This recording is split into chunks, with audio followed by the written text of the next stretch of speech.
সৃজন সাহা শান্ত বিকাল 5টা নাগাদ নানা বাড়িতে বেড়াতে এসেছিল। নানা বাড়িতে বেড়াতে এসেই অমনি কাছে নদীতে গোসল করতে নেমে পড়ে। বালু নদী, ইসাপুর পাকাঘাট এলাকা।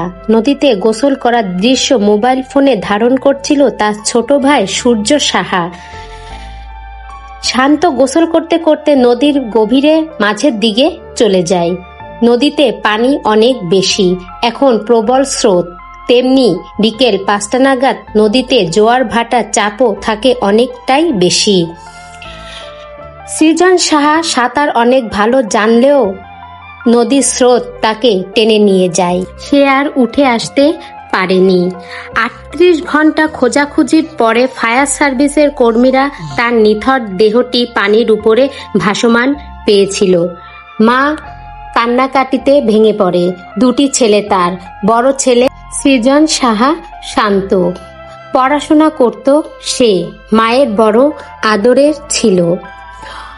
অনেকে একথা বলছে যে সাঁতার জানতো তো ভয় কিসের। নদী অনেকটাই ভয়াবহ হয়ে থাকে, বিশেষ করে এই বর্ষার মৌসুমে।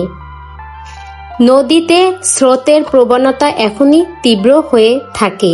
নদীর নিচে পানির স্রোতের অনেক শক্তিশালী হয়, বিশেষ করে শীতলক্ষ্যা ও বালুময় নদীগুলো অনেক গভীর হয়ে থাকে।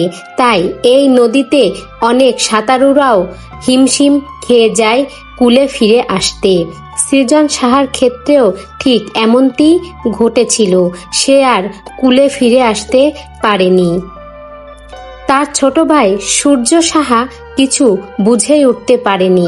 ছোট ভাই সূর্য সাহা বলেছে, আমি যখন বুঝতে পেরেছি তখন বড্ড দেরি হয়ে গেল।